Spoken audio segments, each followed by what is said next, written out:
Hey guys, tonight we're going to do something quiet, and a little bit tender, and a little bit hard.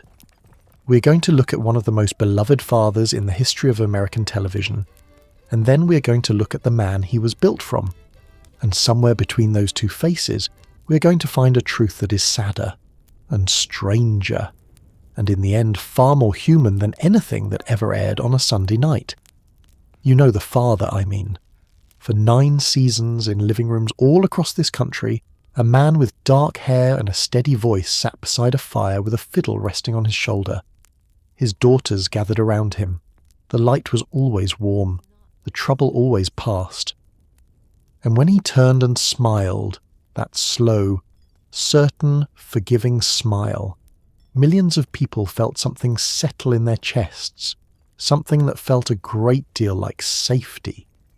That man was Michael Landon. The father he played was called Charles Ingalls, and to most of America that smile was Charles Ingalls. Warm, wise, unbreakable, always home in time. Hold that smile in your mind for a moment, because we are going to come back to it. Now hold a second image beside it. A fiddle. Not the polished prop on a television set, but a real one, worn smooth by real hands. An instrument that travelled in the back of a covered wagon across half a continent and got played in dugouts and claim shanties and one-room cabins in good years and in years when there was almost nothing to eat. That fiddle was real. The man who played it was real. His name really was Charles Ingalls. And here is the third thing I want you to carry with you tonight. A wagon loaded again. Pots and quilts and tools roped down. A wife sitting up on the seat with a baby in her arms. And a man taking one last look at a house he built with his own hands before he sells it and leaves it behind, because somewhere west of here he is certain the next place will finally be the one that works. He felt that pull his whole life. His daughter Laura remembered him saying it plainly. My wandering foot gets to itching. The fireplace, the fiddle, the wagon. Keep all 3 close. We will return to each one, and each time we do, it is going to mean something a little different than it did the time before. Because here is the simple, strange fact at the centre of everything we're going to talk about. The Per Ingalls that America fell in love with, the one who always provided, who was always right, who stayed in one good town and built one good life, that man never existed.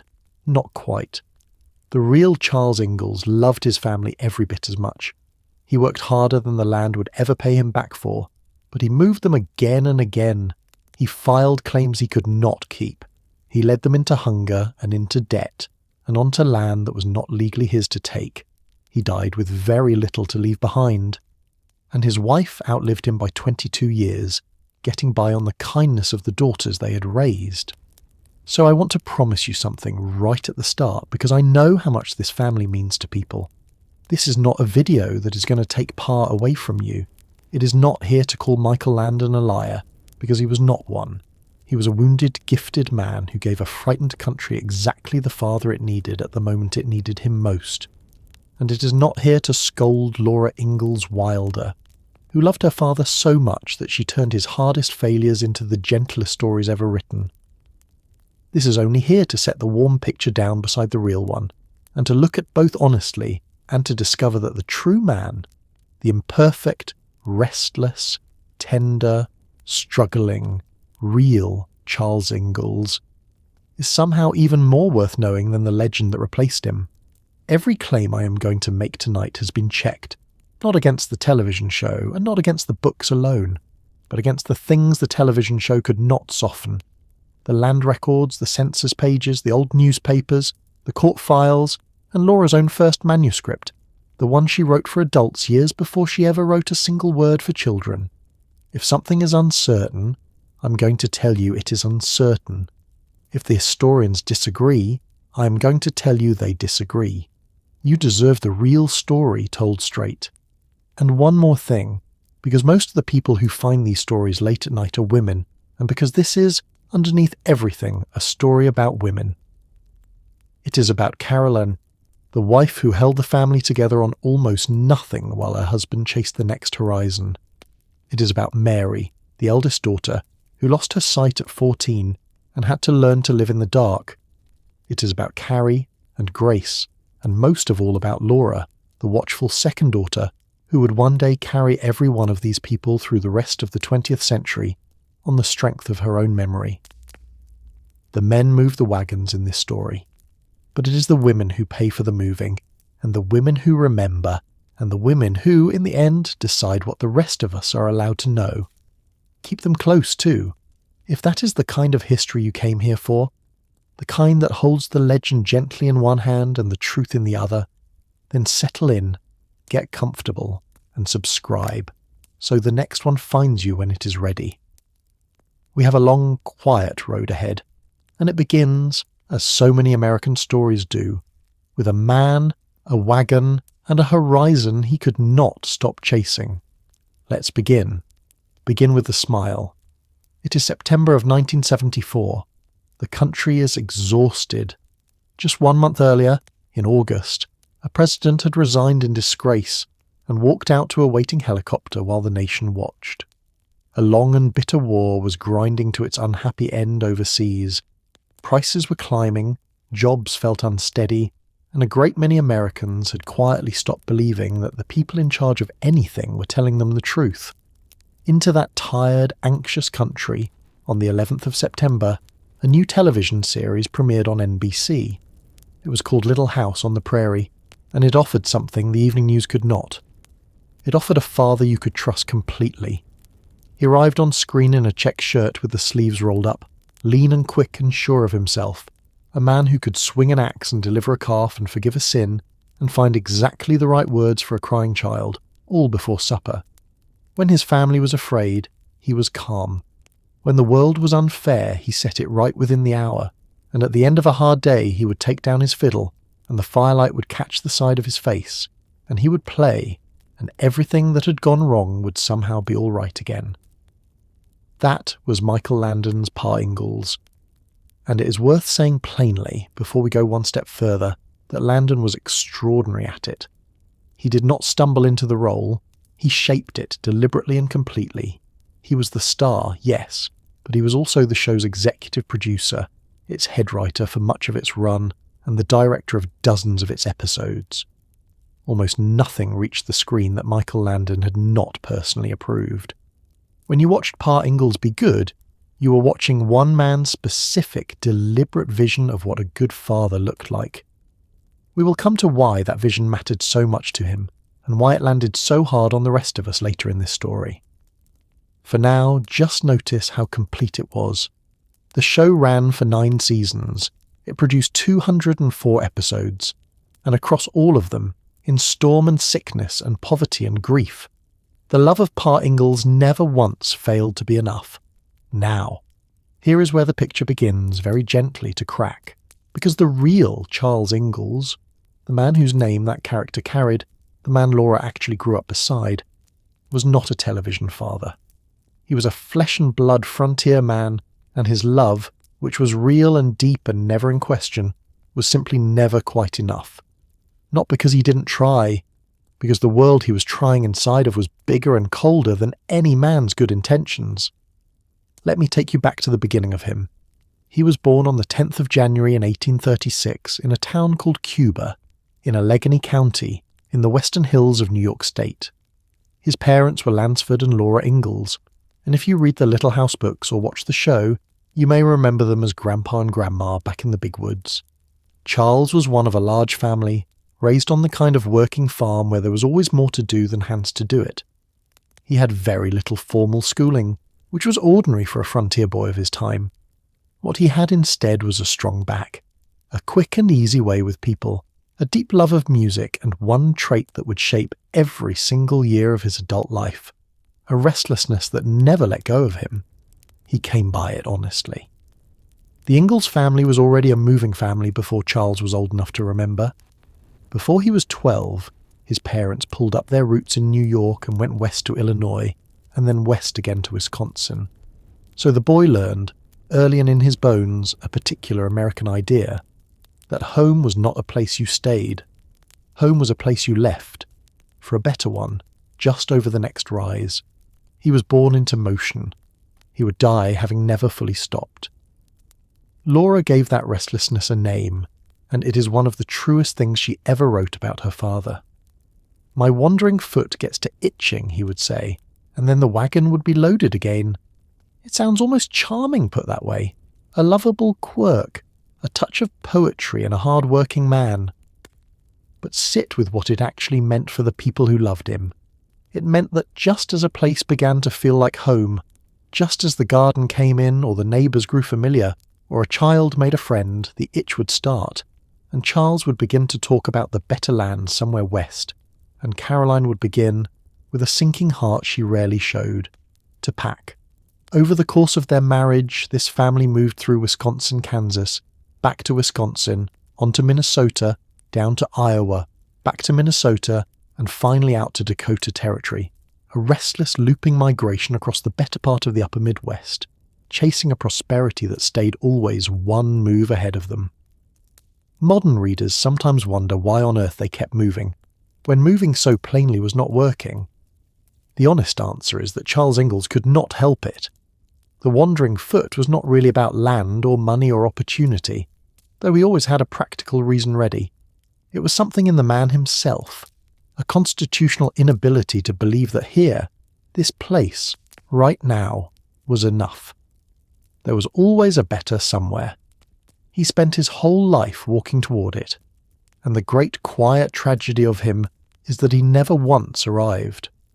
But for a while, in his young manhood, he very nearly did. In Wisconsin, in his early 20s, Charles Ingalls met a young woman named Caroline Quiner, and to understand him, you have to understand her, because she is the quiet centre of this entire story, and she is the one the legend served most poorly of all. Caroline was born in December of 1839, near Brookfield, Wisconsin, and she knew, far younger than any child should, exactly what it cost when a family lost the man at the head of it. When Caroline was 5 years old, her father, Henry Quiner, was lost in a shipwreck on Lake Michigan. He simply went out and did not come back. Her mother was left a widow with a house full of small children on the open frontier, and the family knew real hardship before Caroline's mother married again to a man named Frederick Holbrook some years later. Think about what that does to a girl. Caroline grew up understanding, in a way that her cheerful, restless husband perhaps never fully did, that security is not a feeling. It is bread in the cupboard, and a roof that does not leak, and a little money set by against the winter. She became practical, disciplined, and educated. She trained as a teacher and began teaching school when she was only about 16.5 years old. She was the steadying weight against which Charles's wandering foot pulled for the rest of their lives. He was the dreamer. She was the one who counted the money and packed the wagon, and held the children together while he chased the dream. The marriage was, by every account, a genuine and loving partnership. But it was a partnership between a man who believed the next place would be better, and a woman who knew from the age of 5 exactly what it felt like when the next thing did not come. I want to slow down here, in the big woods, because these were the good years, and they are worth seeing clearly before everything begins to come apart. The cabin Charles built in Pepin County was small and dark, the way real cabins were. Nothing at all like the airy, sunlit home the television show would one day build in California. But it held. There was game in the woods, and fish in the lake, and a garden in the clearing, and Caroline kept it all in an order that Charles, for all his gifts, could never quite have managed on his own. She made cheese and churned butter and sewed the family's clothes by hand, and taught the girls their letters at the kitchen table, because she had been a schoolteacher, and she was not about to let her daughters grow up unable to read. She was the one who made the difference between getting by and going under, and she made it quietly, every single day, in the way that capable women so often do without anyone bothering to write it down. This is the thing the legend never quite grasped about Caroline Ingalls. She was not a background figure, a gentle presence standing behind a great man. She was the reason the family survived at all. Charles brought the dream, and the music, and the courage to keep going. Caroline brought the competence that kept the dream from killing them, and she had learned that competence the hardest way there is, as a fatherless girl in a widowed household, watching what happens to a family when the security disappears. She spent her whole life making sure her own children would never have to feel what she had felt at 5 years old. that she largely succeeded across 40 years of moving and failing and starting over is one of the quiet miracles of this entire story. The television show gave the family's survival to Pa. History gives a great deal of it to Ma. They were married on the 1st of February in 1860 in Concord, Wisconsin, and for their first years together, in the big woods of Pepin County, they lived something close to the life the legend would later promise. Charles farmed. He hunted and trapped through the long winters. He did carpentry, which he was genuinely good at. Their first daughters were born here, Mary in 1865 and Laura, our Laura, in February of 1867. And in the evenings, when the work was done and the woods went dark and quiet, Charles Ingalls would take down his fiddle. And there is a reason the very first Little House book, the one set right here in the big woods, is the warmest and the safest of them all, the one with the least fear in it, the one that feels most like a child's perfect memory of home. It is because, for once, the memory was largely true. In the big woods, the Ingallses were not alone. Charles's own parents and his brothers and sisters had settled in the same part of Wisconsin, and Caroline had family nearby as well. There were grandparents to visit, and aunts and uncles and cousins and dances at Grandpa's house, and the whole thick web of kin that makes a hard life bearable. The famous scene of the sugaring off dance, the relatives gathered, the fiddle going, the children watching from the stairs, that was the real texture of these years. This was the one time and place in the whole of Laura's childhood when the family was surrounded by people who loved them and would catch them if they fell. And it is exactly this, the settled, rooted, kin-rich life of the big woods, that Charles Ingalls would spend the rest of his life pulling his family away from, again and again chasing land. Every move after this one took them farther from the safety net and deeper into isolation. The book feels like home because it was the last time home meant other people close by. After this, home would mean a wagon, an horizon, and whoever happened to be inside the wagon with you. I want you to stay with the fiddle for a moment, because it is the one thread that runs unbroken from the real man to the legend, and it matters more than almost anything else we're going to discuss. The fiddle is the single most reliably documented fact about Charles Ingalls' character. It shows up in the family's own letters, in Laura's first manuscript, in every serious account of his life. He really did play. He played jigs and reels and hymns and the old sentimental songs of the day. And here is the thing about that music.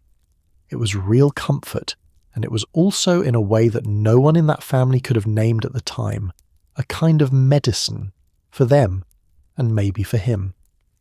When the crops failed and the money ran out and the wagon had to be loaded yet again, the fiddle was the thing that made the instability feel somehow like home.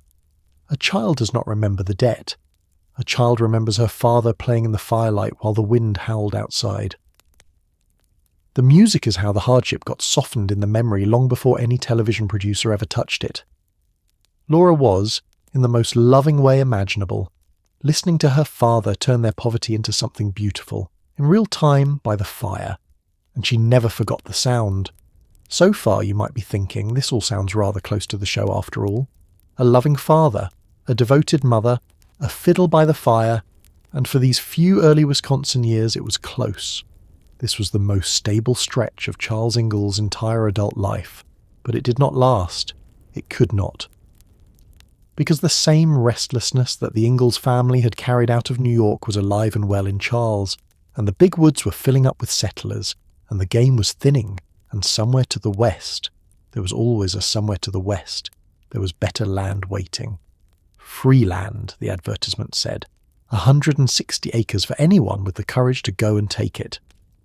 In the autumn of 1869, with 2 small daughters and a 3rd child on the way, Charles Ingalls loaded the wagon and pointed it south and west toward Kansas. And that is where the warm picture and the real record begin, in earnest, to part ways. Because the place he was taking his family was not free land at all. It was not even, strictly speaking, legal land. It belonged, by the solemn treaty of the United States government, to someone else entirely.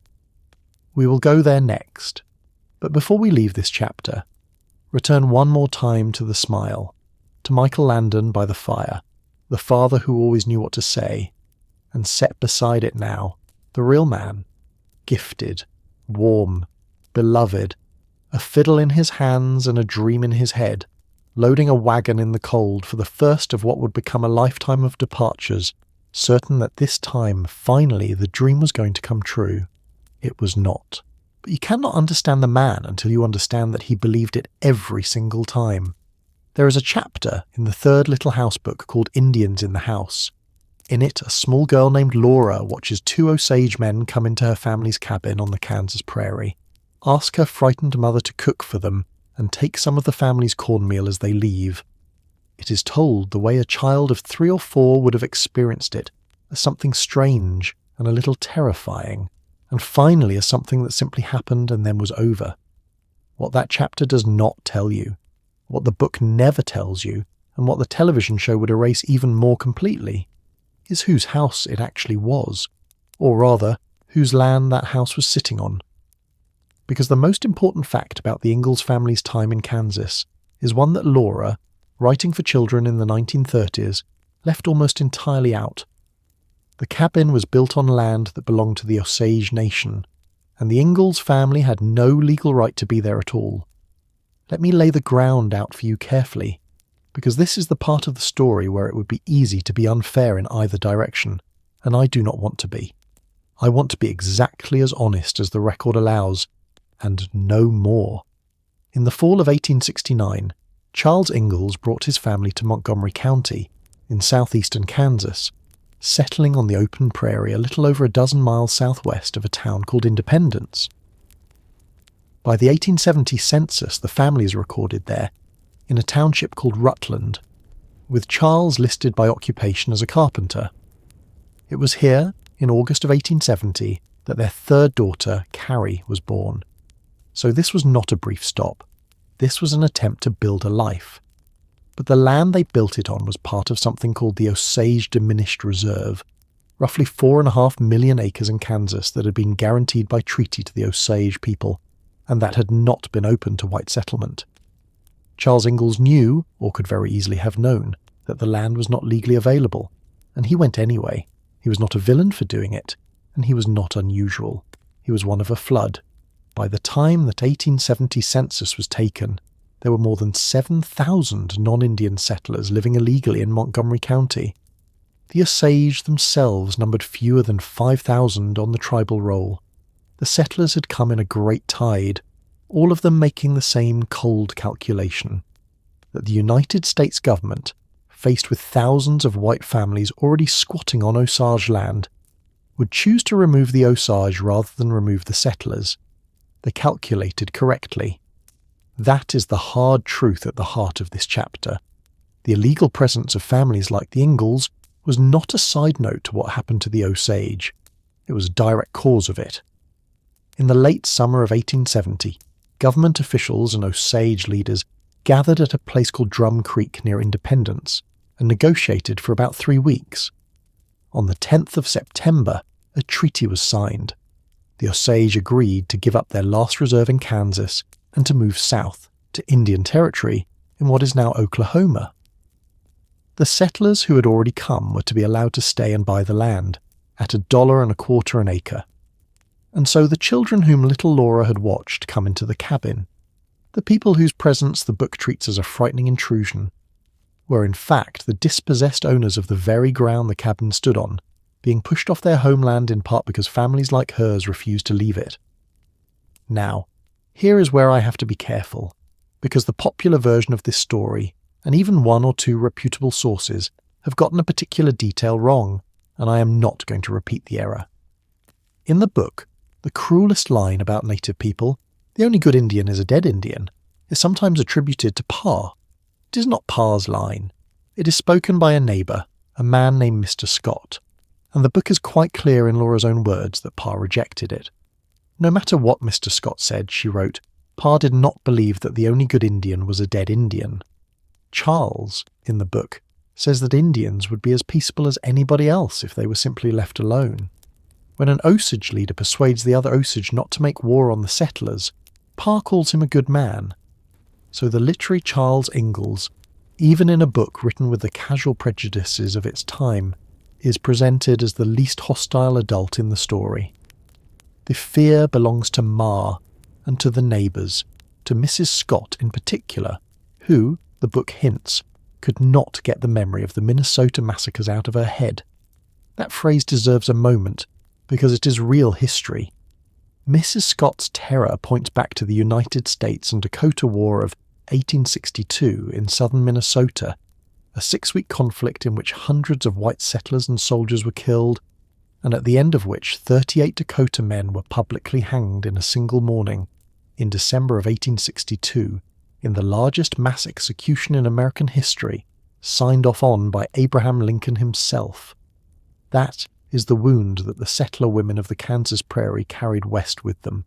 It does not excuse the dispossession of the Osage, but it explains the fear and history that explains without excusing is the only honest kind. So the real picture of the Kansas years is more complicated and more uncomfortable than either the warm television version or the simple dark truth version would have you believe. Charles Ingalls was not a hate-filled man. By the standards of his time and place, he seems to have been relatively tolerant.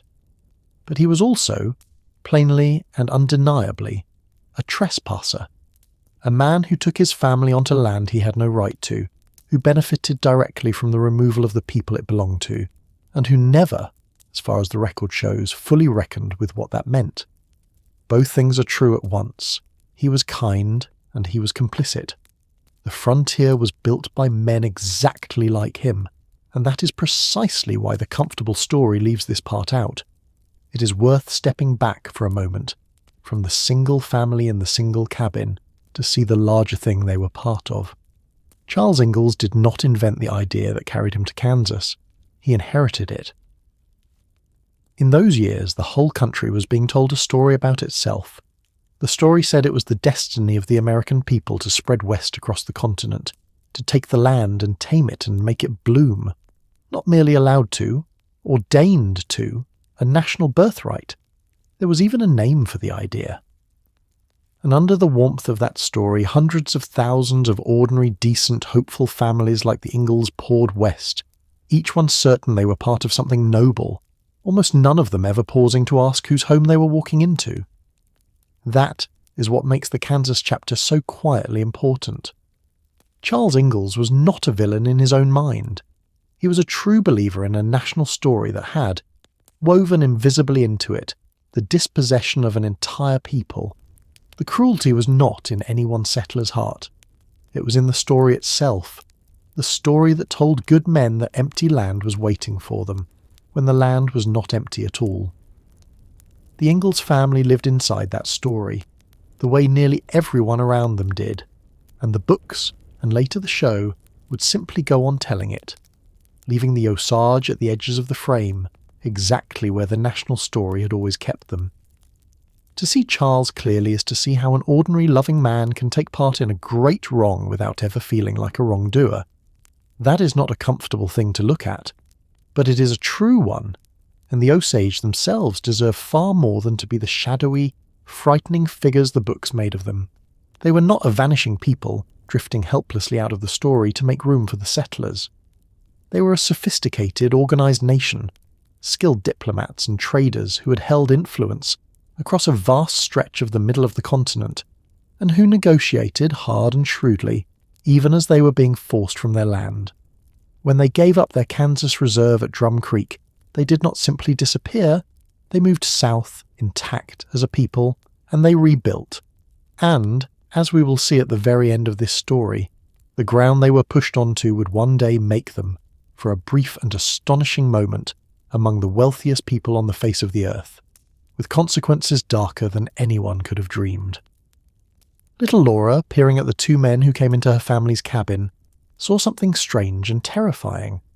What she was actually looking at was a people in the middle of losing their homeland to families exactly like hers, meeting that catastrophe with a dignity her own people, in their place, might not have managed. And then there is the way the family left Kansas, which is itself a small and revealing example of how the legend tidied up the truth. In the books, and even more so in the public memory of the show, The reason the Ingalls family leaves Kansas has a faint moral glow to it. The government is going to make the settlers go, and Pa, rather than make a fuss, loads the wagon and moves on with quiet dignity, as if respecting a law he disagreed with. The real reason appears to have been a good deal more ordinary, and a good deal more financial. After the Drum Creek Treaty, the settlers who wished to keep their land were required to pay for it, $1.25 an acre, with payment due by the summer of 1871. For a man like Charles Ingalls, who had almost no cash, that payment on 160 acres would have come to around $200. He did not have it. As a squatter, he had needed almost no money. As a buyer, he needed more than he could raise. And so, in the spring of 1871, the Ingalls family loaded the wagon once again and turned back east toward Wisconsin. Not, in the end, out of respect for the law. Out of the plain arithmetic of a poor man who could not afford to stay. This is the pattern you're going to see again and again as we go. The legend gives Charles a reason that flatters him. The record gives him a reason that is simply human. Money, weather, bad luck, the hard math of survival.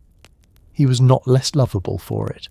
He was just less perfect than the story needed him to be. So they went back to Wisconsin. But Wisconsin was filling up too, and the old restlessness was already stirring, and within 3 years the wagon was loaded yet again. This time the destination was Minnesota, a place on the banks of a creek called Plum Creek, near a little town named Walnut Grove.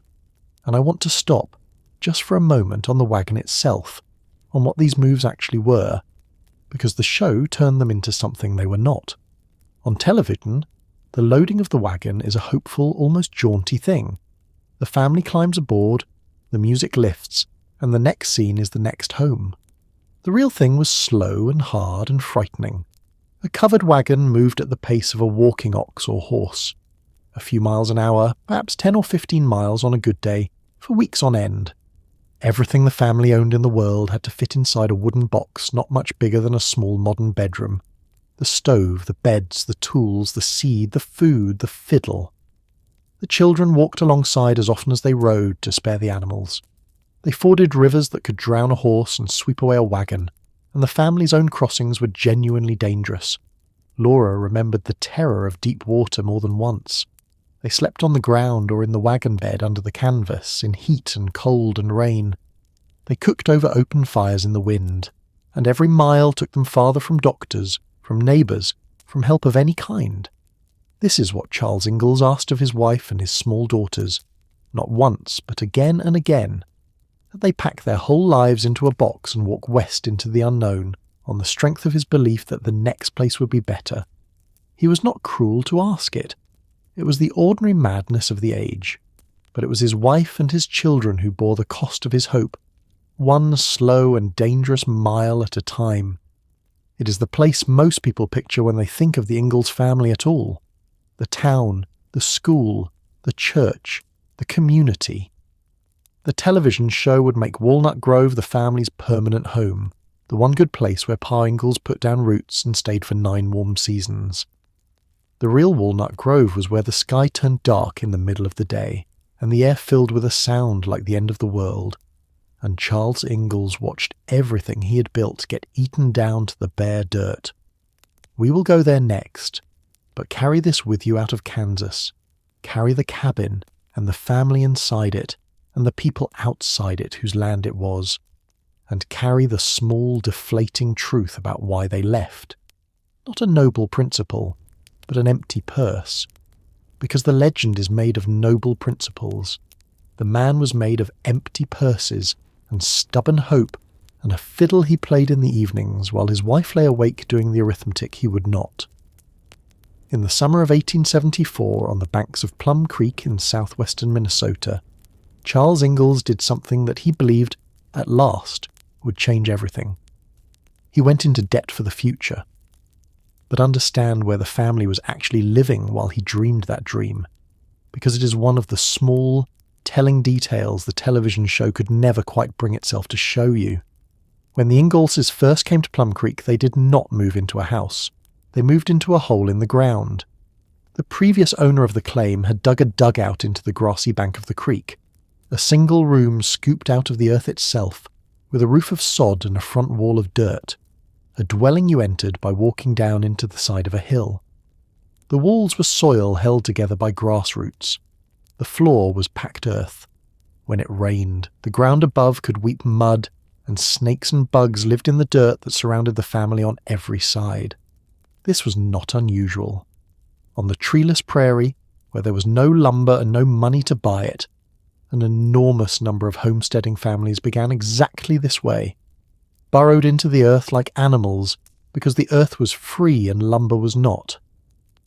Picture Carolyn, who had kept such a clean and ordered home in the Wisconsin woods, now keeping house in a cave. Picture her hanging a store-bought curtain over a doorway cut into a hillside, trying to make a hole in the ground into a home for her daughters. She did it. That is the kind of woman she was. But the show would give the family a sunlit timber house from the very first episode, because a perfect father does not start his family out living in a hole. The real Charles Ingalls did, and he meant that summer to do far better than a dugout. He meant to give them a real house, with sawn boards and glass windows, and the coming wheat crop was going to pay for it. He had a wheat crop coming in, the best he had ever planted, tall and golden and thick across the field. It was going to be the crop that finally paid for everything. The land, the lumber, the years of moving. He was so sure of it that he borrowed against it. He built his family a real frame house, on credit, with money he would pay back as soon as the wheat came in. After years of dugouts and cabins, Carolyn and the girls were going to have a proper house with sawn boards and glass windows. You can feel, across 150 years, how badly he wanted to give them that. And then, on a hot afternoon, the light changed. It started as a glittering haze at the edge of the sky, as if the air itself had begun to shimmer. Then it was a cloud, low and moving fast, and then the cloud was overhead and coming down, and the sound of it was a vast dry hissing and grinding that filled the whole world. Rocky Mountain locusts, grasshoppers the family called them, though the swarm that descended on the Great Plains in those years was something far beyond any ordinary grasshopper, one of the largest insect events in recorded human history, a living storm that stretched across hundreds of miles and blotted out the sun. They came down on the wheat field, and they ate it. They ate the wheat and the garden and the grass. They ate the leaves off the trees. The family would later describe locusts so thick on the ground that you crushed them with every step. Locusts that fouled the well water. Locusts that chewed at the very handles of the tools and at the clothing on the line. In a matter of hours, the crop that was going to pay for everything was simply gone. The field that had been gold in the morning was bare brown dirt by evening, and the debt remained. Sit with that, because it is the difference between the television show and the life. On the show, a disaster like this would arrive, and the family would gather, and Pa would say something steady and wise, and the music would swell, and within the hour the Ingalls family would have found their way through. The real disaster did not resolve in an hour. It did not resolve in a year. The locusts came back. They came in 1874, and they came again in 1875, finishing whatever the first year had spared. A man could plant, and watch it grow, and watch it eaten, and plant again, and watch that eaten too. The state of Minnesota was so overwhelmed that it offered a bounty for dead grasshoppers, a few cents for every quart you could collect and turn in. Imagine the despair behind a policy like that. Imagine paying people, by the quart, to fight a plague with their bare hands. Here is the part the legend cannot afford to tell you, and it is one of the most important facts in this entire story, so I'm going to say it plainly. The Ingalls family did not survive the locust years through rugged self-reliance. They survived them the way almost every frontier family actually survived disaster, through help, through the charity of neighbours, through community networks of people who shared what little they had, and, in those years across the stricken region, through government relief, including seed grain handed out so that ruined families could plant again. The independent, self-sufficient pioneer who needed nothing and no one is one of the most powerful ideas in American memory. And the real history of a family like the Ingalls' quietly takes it apart. They needed everyone. They needed each other, and they needed their neighbours, and yes, they needed the government. That is not a weakness in their story. It is the truth of how the frontier was actually survived. The picture of the man who did it all alone is exactly that. A picture, and not a photograph. And through all of it, Carolyn carried what the legend would later make invisible. She kept the children fed on almost nothing. She sewed and mended and stretched and made do and held the family's daily life together with the kind of relentless, unglamorous, invisible labour that no television camera ever pointed at for long. The show gave the heroism to Pa. The real survival, day by day, hour by hour, was largely Ma's. And she did it, remember, as a woman who had known since the age of 5 exactly what it cost a family when the security failed. She was living out her oldest fear, and she did not break. By 1876, the Plum Creek farm was finished. There was no more pretending. And so Charles Ingalls did something that the Little House books never mention, not even once, and that the television show never so much as hinted at. He gave up farming for a time and went to work for wages. The family moved, yet again, but this time not to another homestead. They went south and east to a small settled town in Iowa called Burr Oak, where Charles took work helping to run a hotel. I want you to feel the weight of that, because it is the single fact that does the most quiet damage to the legend of the self-sufficient pioneer father. The television Pa Ingalls was a man of the land, a farmer and a builder, free under the open sky. The real Charles Ingalls, in 1876, when his crops had failed for the last time, took a job working in a hotel in town. He was in effect an employee. He kept accounts and tended to guests and did the unromantic indoor labour of the service trade, because the romantic outdoor labour of the homestead had failed to feed his children. There is no shame in it. There is only honesty. But it is the precise opposite of the image, and Laura, who was about 9 years old during the Burr Oak year, left it out of every book she ever wrote. Why? We will come to her reasons later, and they are tender ones. But it is worth noticing now that the softening of Charles Ingalls did not begin with Hollywood. It began with his own daughter's pen. The Burr Oak year is the first great erasure in the legend, and Laura made it herself. And there is a deeper reason that the Burr Oak year may have been too painful to write about. A reason that has nothing to do with hotels or wages, and everything to do with the kind of loss that no fiddle tune can soften. Because on the way to Iowa, the Ingalls family lost a child. His name was Charles Frederick. They called him Freddie. He had been born in Walnut Grove in November of 1875, the only son Charles and Caroline would ever have. And in the late summer of 1876, while the family was travelling and stopping for a time in a place called South Troy, Minnesota, to visit Charles's brother, the baby sickened. Laura, writing decades later in her first manuscript, remembered it in a few unbearably simple words. Little brother, she wrote, was not well, and then, one terrible day, he straightened out his little body and was dead. He was about 9 months old. There is no fiddle music for that. There is no wise word from Pa that makes it all right within the hour. There was just a small grave somewhere in the Minnesota countryside, so unmarked and so forgotten that for over a century no one even knew for certain where the baby lay. The family went on, because on the frontier you went on, because there were other children who needed feeding and another town to reach before winter. But the wound never closed. The wilder scholar William Anderson recorded that nearly 40 years later, when Caroline was an old woman, she still mourned the boy, still told relatives how different everything would have been if only Freddie had lived. Now hold that grief beside the television show, and you will understand something about how legends are made. In 204 episodes, across 9 seasons, the Ingalls family of Little House on the Prairie never lost an infant son.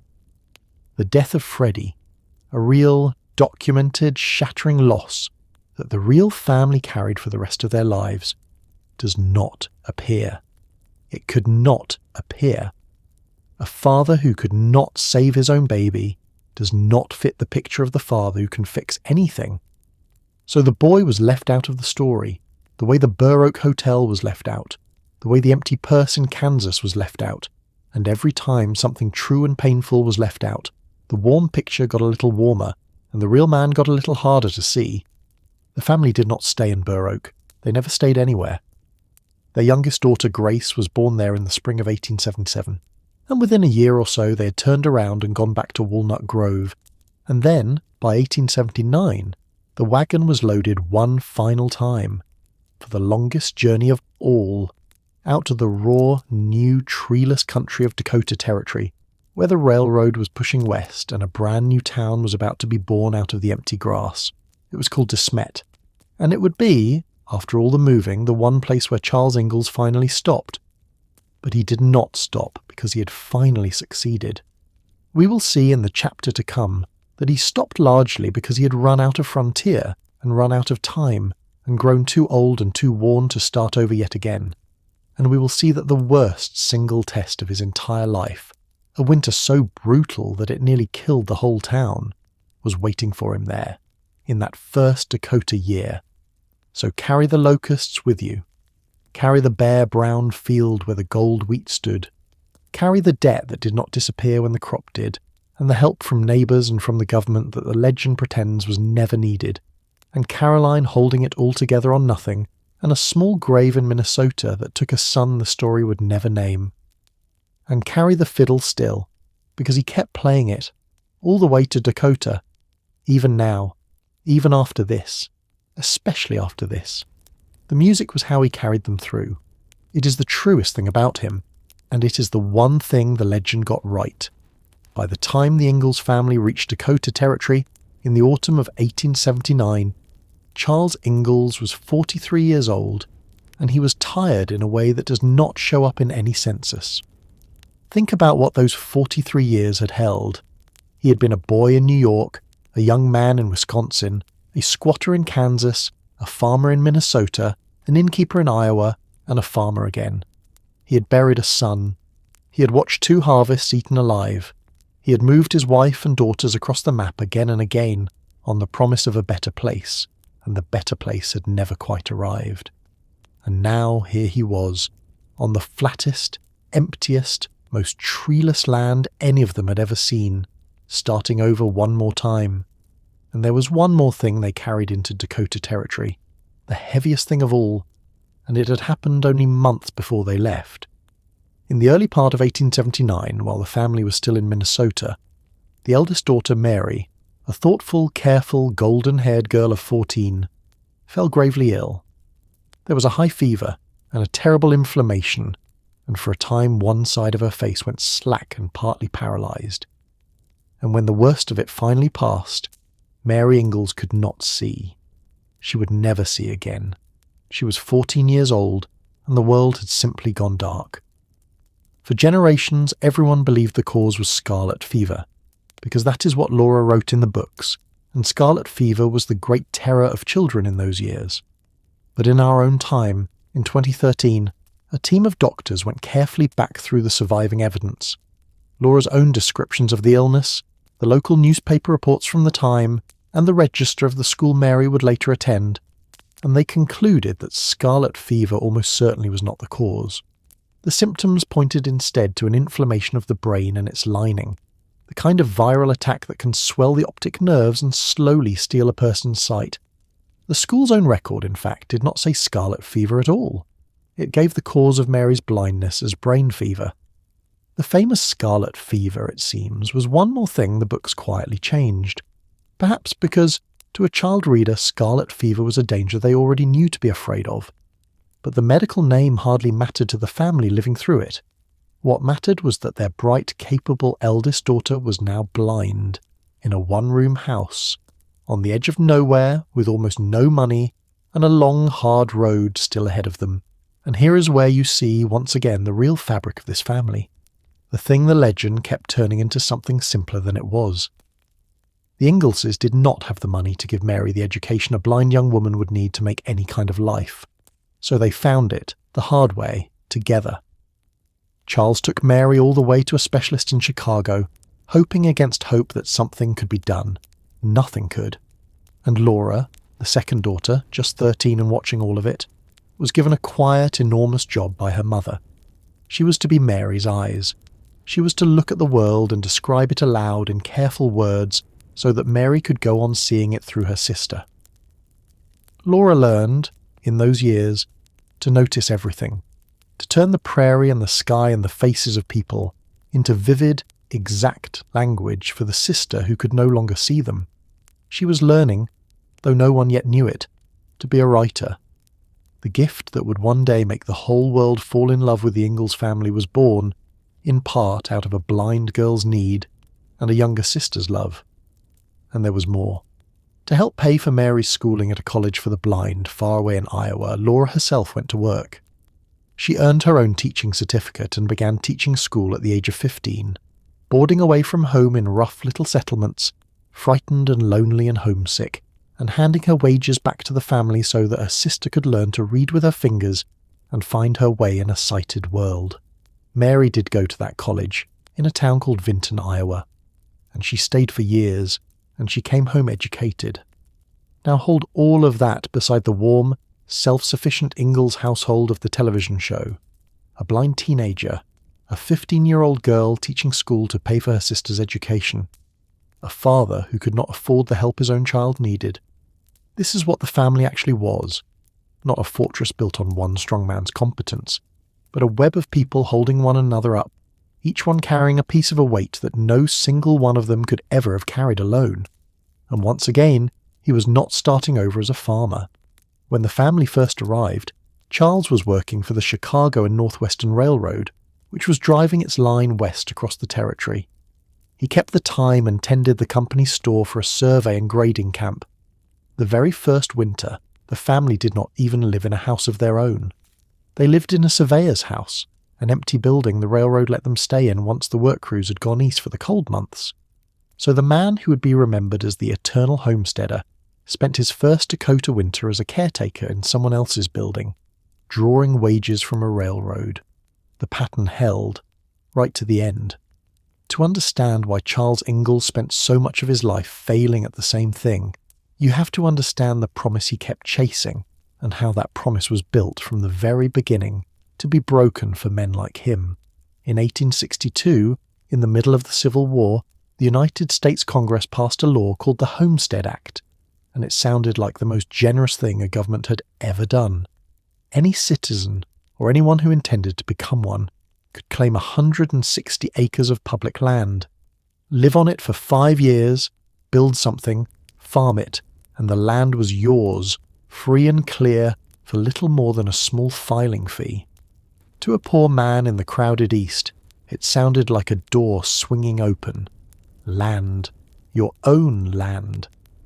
All it asked was work, and Charles Ingalls had never once been afraid of work. But the law left out the part that mattered most. It gave you the land.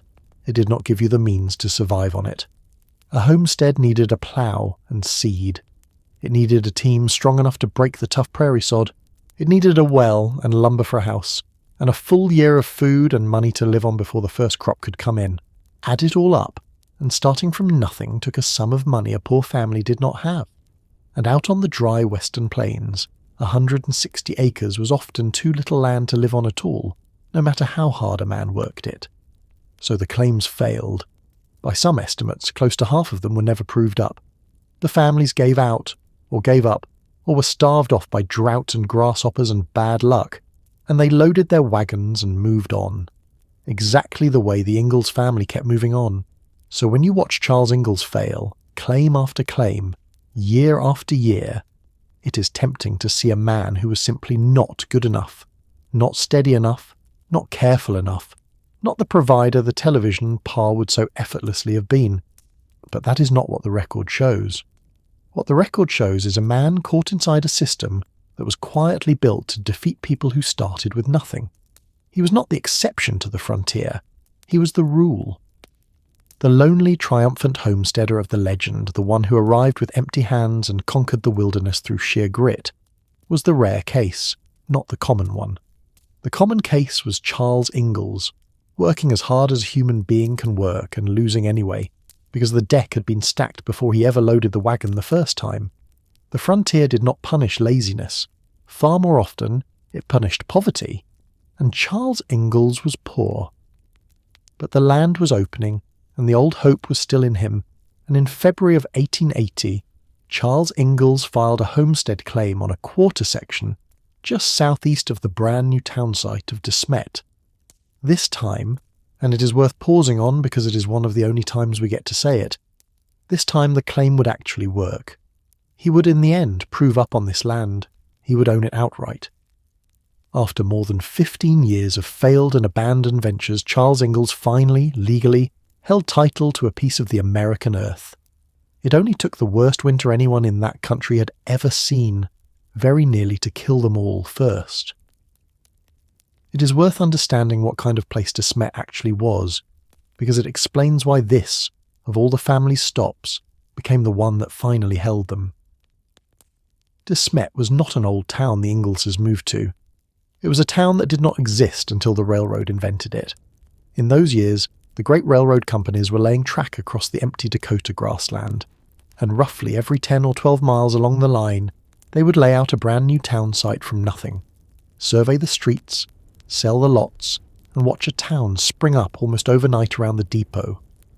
De Smet was one of these instant railroad towns, conjured out of bare prairie to serve the line and the homesteaders the line would bring. The Ingalls family arrived essentially at the moment of its creation. They were among its very first citizens, there before most of the buildings were. And that is the quiet key to why Charles finally stopped here. There was no farther frontier worth chasing anymore. The free land was nearly gone, claimed and fenced and filling up. The country that had always offered him one more horizon was running out of horizons.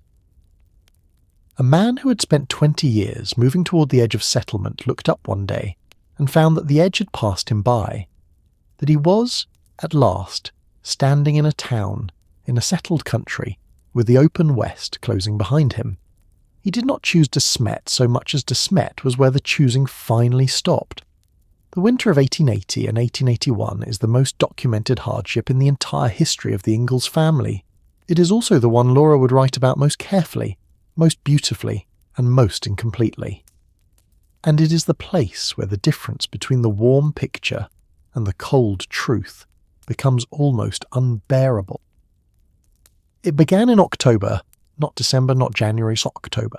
The first blizzard came down on the little town while the weather should still have been mild, and after it came another, and then another, and they kept coming week after week for 7 months. The snow piled higher than the buildings. The trains, which were the only thing connecting De Smet to the rest of the world, which brought the coal and the flour and the kerosene and everything else a prairie town needed to live through a winter, simply stopped. The drifts buried the tracks faster than any crew could clear them, and somewhere in the depth of it the railroad gave up trying until spring. The town was cut off.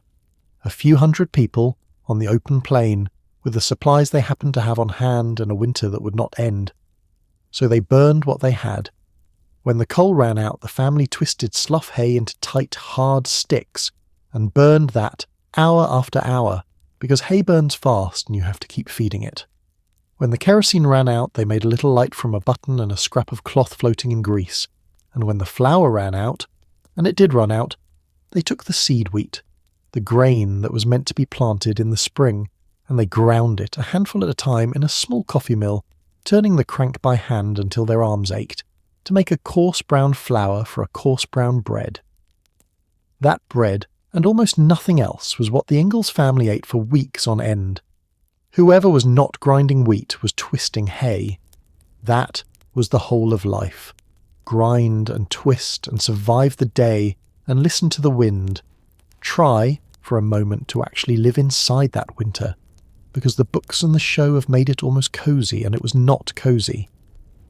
Picture the dark coming early and staying long. Picture a cold that never fully left the house, no matter how much hay you fed the stove.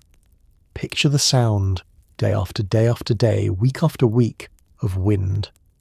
Not the gentle prairie breeze of the television show, but a screaming, scouring, relentless wind that buried the windows and blotted out the world and went on so long that, the family later said, you almost forgot what silence had sounded like. Picture a hunger that was not a single dramatic crisis, but a slow, grinding daily fact. The brown bread, the twisted hay, the turning of the little mill over and over just to live one more day. And picture that the Ingallses were not the only ones. The whole little town was trapped in it together. A few hundred souls on the open plain, every family rationing, every family afraid, and some of them, though Laura's careful books never quite say so, not at all certain they would live to see the spring. The full record of who survived that winter across that stricken country and who did not is incomplete. And when it comes to human suffering, an incomplete record is its own kind of truth. It means that some of the people who did not make it were never even fully counted. This is the point where the television show and the real winter walk away from each other for good. On the show, even hardship has a glow to it. A hard time, yes, but a cosy one. The family pulling together, Pa finding a way, the music carrying them through to a warm resolution. The real winter had no glow. It was hunger that went on for months. It was the slow grinding down of strong people into thin, exhausted, frightened ones. By late winter, by any honest medical reading of what they were eating and for how long, the family was sliding toward real malnutrition. The books do not use that word. The bodies in that house did not have the luxury of not knowing it. And here, in the very centre of the worst of it, comes the one moment of true heroism in the whole story. And even this, the record asks us to hold a little carefully.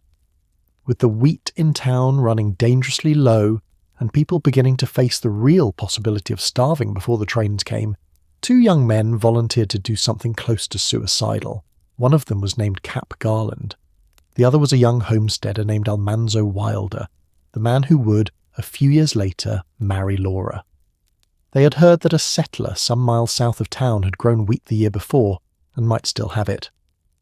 So in a narrow break between blizzards, the 2 of them took sleds and horses out onto the open prairie, into country where a single storm catching them in the open would have meant death, and they found the wheat, and they bought it, and they hauled some 60 bushels of it back to De Smet, racing another blizzard the whole way home. They made it back into town with the storm at their heels. That wheat helped keep the town alive until spring. It is a genuinely brave story, and it deserves to be told as one. But notice what the legend does even with this. On the show, and in our memory of it, the survival of the town belongs somehow to the spirit of the family, to Pa's steadiness, to the Ingalls way of facing trouble. In the actual history, the family was saved by the courage of 2 young men who were not Charles Ingalls, and by the simple, unromantic fact that another farmer, miles away, had been lucky enough to harvest a crop. The Ingalls family did not survive the long winter through self-reliance. They survived it, once again, through other people, through Almanzo Wilder's nerve, through a stranger's wheat, through a whole town leaning on one another in the dark. That is the truth the comfortable version keeps quietly out of frame. And hold on to that young man for a moment, because he matters to what comes later. Almanzo Wilder was about 24 that winter, a homesteader with his own claim north of town and a stubborn streak as wide as the prairie. He had risked freezing to death in the open snow to help feed a town full of people he barely knew. And one of those people was a half-starved girl of 14 named Laura Ingalls. A few years later, when Laura had become a schoolteacher boarding in a tiny settlement a dozen miles out of De Smet, it was Almanzo who hitched his horses and drove out through the punishing Dakota cold, weekend after weekend, to carry her home to her family and then back again. At first, she took those long, freezing rides simply to get home. But the man who had braved the blizzards for a starving town went on braving them, over and over for her. She married him in the summer of 1885. She would call him Manly for the rest of his life. The boy hero of the long winter became the husband of the girl who would one day write all of this down. And there is one more thing the long winter shows us, and it is the most revealing thing of all, because it does not come from any historian. It comes from Laura herself. Years later, Laura Ingalls Wilder wrote that long winter down twice. The first time was in her raw adult manuscript, the one she wrote for grown-ups and never published in her lifetime. In that version, she was plain about the truth of it, that they were afraid they would not live through it. The second time was in the famous children's book, written and softened for young readers, And in that version, the same months are rendered with a controlled, almost gentle optimism, a family keeping its spirits up, a hardship faced bravely and survived. Both of those things are true. The family was terrified, and the family kept going. But only one of them got published. Only one of them became the story America knows. The fear stayed in the drawer. The courage went out into the world. That single choice, what to keep and what to leave out, is the entire story of how Charles Ingalls became Pa, and we will come to the woman who made it very soon. Spring came finally in May. The trains broke through, the food came, and the Ingalls family had survived, thinner and harder and quieter than they had been in October, the worst winter anyone in that country would ever know. And then something small and strange and almost tender happened. After that winter, Charles Ingalls did something he had not done in 20 years. He stopped moving. He did not file a new claim somewhere farther west. He did not load the wagon and chase the next horizon. He proved up on his De Smet homestead, and then, after a few years, he did something even more telling. He sold the farmland and moved his family into the town of De Smet itself, into a house he built on 3rd Street in 1887, a house that still stands today. The great homesteader, the man of the open land, spent the last years of his life as a townsman. He worked as a carpenter, which he had always been good at. He served as a justice of the peace. He ran a little business, dabbled in selling insurance, held small civic offices, and helped to found and build the town's congregational church, where he was a charter member and where, for years, he was a faithful and well-liked presence. He had stopped chasing. He had, at long last, simply settled. It would be easy to call that a happy ending, and in a small worn way perhaps it was. But notice what it actually means. Charles Ingalls did not settle down because he had finally won. He settled down because the frontier had run out, and because he had run out. Out of years, out of strength, out of the boundless hope that had carried him across 5 states and 1 territory. The wandering foot had finally stopped itching, not because the dream came true, but because the man who dreamed it had grown old. The daughters left, one by one, the way daughters do. Laura married Almanzo Wilder in 1885 in De Smet, and the two of them would eventually make their way down to a farm in the Missouri Ozarks, a place called Rocky Ridge, where Laura would spend the rest of her long life. The others scattered into their own grown lives, and Charles and Caroline grew old together in the little house on 3rd Street, in the one town that finally held them.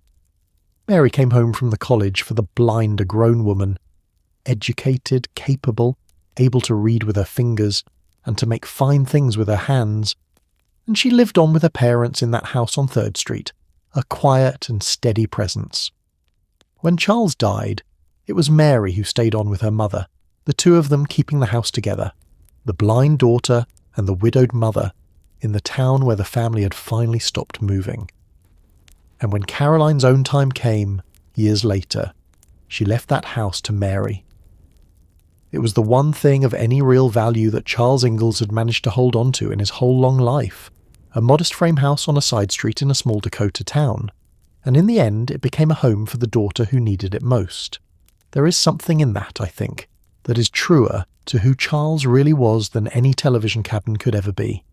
He could not give his family security. But the little he did manage to leave behind, he left to the one of them who could not fend for herself. Charles Ingalls died there in De Smet on the 8th of June, in 1902. He was 66 years old. The cause was heart disease, his heart after all those years simply wearing out.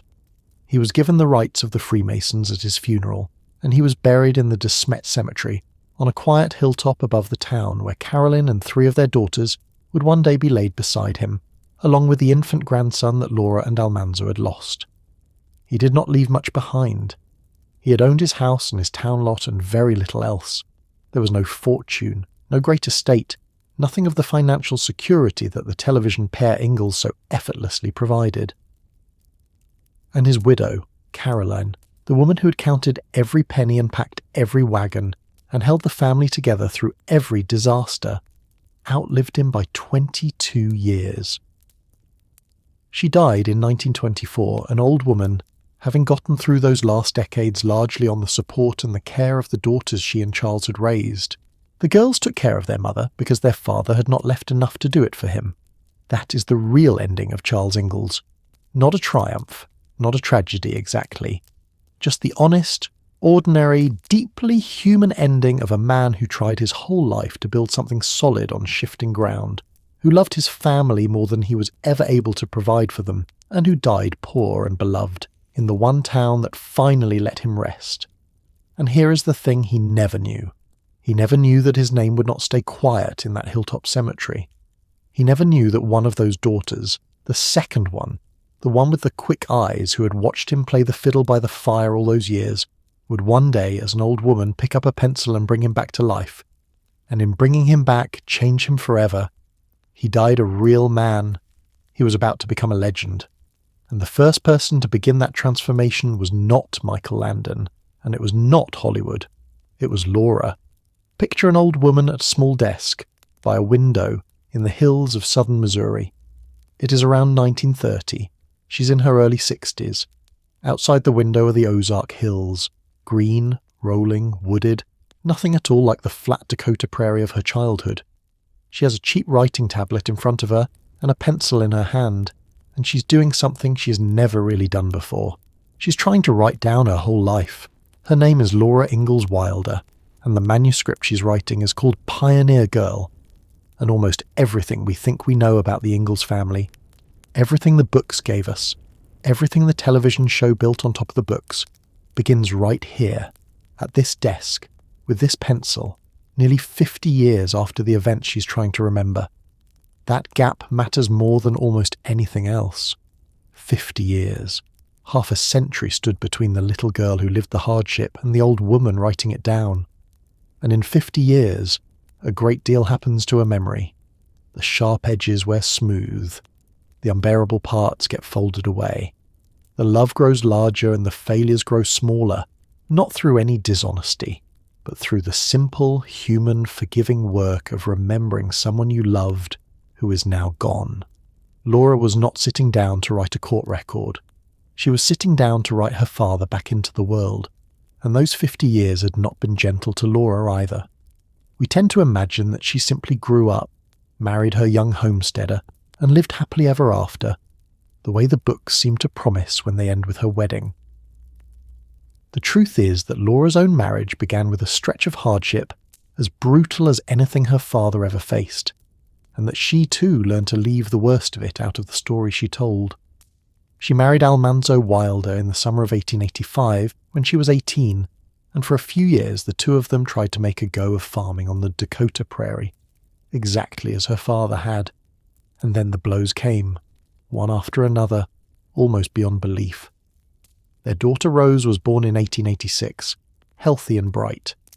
But in the spring of 1888, Laura and Almanzo both came down with diphtheria, a vicious disease, and although they survived it, Almanzo was left with a lasting weakness in his legs. He had been a strong, quick young horseman. Afterward he walked with a cane and a limp, and he would never be fully strong again for the rest of his long life. Then, in the summer of 1889, Laura gave birth to a second child, a son, and the baby boy lived only about 2 weeks, and died before they had even given him a name. And then, as though grief alone were not enough, their house, the home Almanzo had built with his own hands, burned to the ground. Drought ruined the crops, debt closed in around them. In the space of a very few years, this young couple lost their health, their son, and their home. So they did the only thing the Wilders, like the Ingalls', had ever really known how to do when the ground gave way beneath them. They moved. They went east to Minnesota to recover Almanzo's parents' farm, then south to Florida, in the hope that the warm air would ease his breathing, then back north to Dakota, and at last, in 1894, they loaded a wagon one final time and made the long journey down to the Missouri Ozarks, to a worn-out little farm they would name Rocky Ridge. And there, slowly, across many hard years, they finally built something that lasted. But understand this, Laura Ingalls Wilder did not write her first children's book until she was 65 years old, and by then she had buried a baby of her own, nursed a disabled husband through decades, watched a house burn, and clawed her own way up out of poverty with her 2 hands. When she finally sat down to write about her father's failures, she was not a sheltered woman looking back on someone else's hardship. She was a woman who had lived the very same kind of hardship herself, and who had made, with her own family's grief, the very same merciful choice her books would make with her father's. She knew, better than almost anyone alive, which truths a person leaves in the drawer. She had a drawer of her own. Pioneer Girl is the raw version. It is the one she wrote first for adults, before any editor or any publisher or any idea of a children's book had touched it. And it is a strikingly different document from the famous books that came later. It is franker about the family's poverty. It is plainer about the hardness of the adult world, the drinking and the cruelty and the danger that the frontier actually held. It includes the things the books would leave out. It includes Burroughs. It is closer, in short, to the truth. Consider what kind of world the children's books quietly cleaned away. The actual frontier that Laura recorded in that first raw manuscript was a place of hard drinking, of saloons and the men ruined by them. It was a place where violence happened close to home, where neighbours could be cruel, where there were stories of men who beat their wives, of desperation that curdled into something dangerous, of death that arrived suddenly and without comfort. The Burroughs years in particular, the hotel years, exposed the family to the rougher side of frontier town life, the part with the saloon and the transient strangers and the things a child should not have seen. In Pioneer Girl, some of that darkness is still on the page, because Laura was writing for grown-ups and remembering it as it was. In the children's books, almost all of it is gone. The drunkards vanish. The cruelty softens into the occasional unpleasant neighbour. The danger becomes weather and wolves, natural, clean, survivable threats, rather than the messier human ones. The frontier of the Little House books is hard, but it is never sordid. It is never ugly in the particular way that real poverty and real desperation are ugly. And that too was a choice, a loving one, a sensible one for a children's writer, but a choice. Laura did not just make her father gentler. She made the whole world of her childhood gentler, cleaner, safer than the world she had actually survived. She gave children a frontier they could bear to visit. The real one was not always bearable. That is why she had to change it. And nobody wanted it. Laura sent the Pioneer Girl manuscript out to publishers in the early 1930s, and it was rejected. The raw, adult, true version of the Ingalls story was not what the market wanted. So Laura, encouraged by her daughter, took that same material and began to do something different with it. She began to turn it into stories for children, and in the turning, the softening happened. The books came out one after another, beginning with Little House in the Big Woods in 1932 and running all the way to These Happy Golden Years in 1943. And as Laura reshaped her life for children, the real Charles Ingalls quietly became Pa. The poverty got turned into a kind of cosy simplicity, making do, getting by, the warmth of a family that had little but had each other. The endless desperate relocations became adventures, journeys into a beautiful new country, rather than retreats from failure. The debt and the wage labour and the empty purses faded into the background, and Pa himself became warmer, wiser, more capable, more certain, more reliably right. The man got better on the page than he had ever quite managed to be in life. And this is the single most important thing to understand about the whole legend, so I want to say it as clearly as I can. The softening of Charles Ingalls did not begin in a television studio in 1974. It began at a writing desk in Missouri in the 1930s. Laura Ingalls Wilder was the first person to make her father gentler, steadier, and more heroic than the record shows him to have been. She was the original myth maker, and she did it not out of dishonesty, but out of love, and out of a sure instinct for what her readers needed. Because think about who those readers were. The Little House books were published during the Great Depression, during the single hardest economic decade in American history, when families all across the country were losing their farms, losing their homes, losing the very security the books were about. And here came a series of stories about a family that survived hardship with dignity and warmth and faith, that lost everything to drought and locusts and bad luck and kept going anyway, and stayed kind and stayed together. Of course, those stories landed. They were exactly the Median a frightened country needed. Laura was not just writing her past, she was giving the present something to hold on to. Now, we have to talk about the other person at that desk, or rather, the person on the other end of the letters that flew back and forth between Missouri and the wider world while those books were being written. Her name was Rose Wilder Lane. She was Laura's daughter, and her shadow over the Little House books is one of the most genuinely debated questions in all of American literary history. Rose was born in Dakota Territory in 1886, which means she was a small child during the last of the family's hard years. She grew up restless and brilliant and hungry to get out, and she did get out, far out. She became a professional writer and a journalist, travelled the world, lived among famous people, and made a real name for herself long before her mother ever published a word. And along the way she became something else too, one of the founding figures of the American libertarian movement, a fierce believer in self-reliance, in the individual, in a world that owed you nothing, and where you made your own way, or you did not make it at all. And here is the part that still starts arguments. Rose did not simply copy out her mother's pages, she edited them, heavily, some believe. A number of scholars have argued that she did far more than fix the spelling, that she took Laura's plain, shapeless memories and reshaped them into the polished novels the world fell in love with. Others insist that Laura was always the true author, and Rose only the gifted editor at her shoulder. We do not fully know, and for our story, we do not need to, because what matters is not whose hand held the pen. What matters is the spirit that ended up on the page, and the spirit that ended up on the page was hers.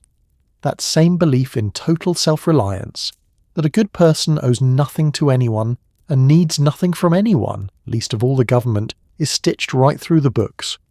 The Ingallses of the page survive by their own grit. They ask no help. They need none. It is a stirring idea, and it could hardly be further from the truth. And do you see the quiet irony in that? Because we have just spent 4 chapters watching the real Ingalls family survive disaster after disaster, precisely by leaning on other people, on neighbours, on community, on the courage of strangers, on government relief grain and government homestead land. The actual history of this family is a story of interdependence, of people saving one another, of a man who could not have kept his children alive without help. And the books built from that history became one of the most beloved monuments in American culture to the idea of the self-made man who needs no help at all. The legend did not just make Charles Ingalls more successful than he was, it quietly rewrote the very meaning of how he survived. So was Laura dishonest? No, I do not think that is the right word, and I do not think it is fair. Laura did not lie. She edited. She selected. She chose which true things to keep and which true things to leave in the drawer. But here is the thing about a memoir. The Little House books were sold and read and loved as essentially true. And in a story the world takes as memory, editing is not a small thing. Editing is choosing what gets to be true. When you leave out the dead baby and the hotel job and the failed claims, you're not telling a lie exactly. You're building a truth with the worst parts removed, and millions of readers took that carefully built truth as the whole of it.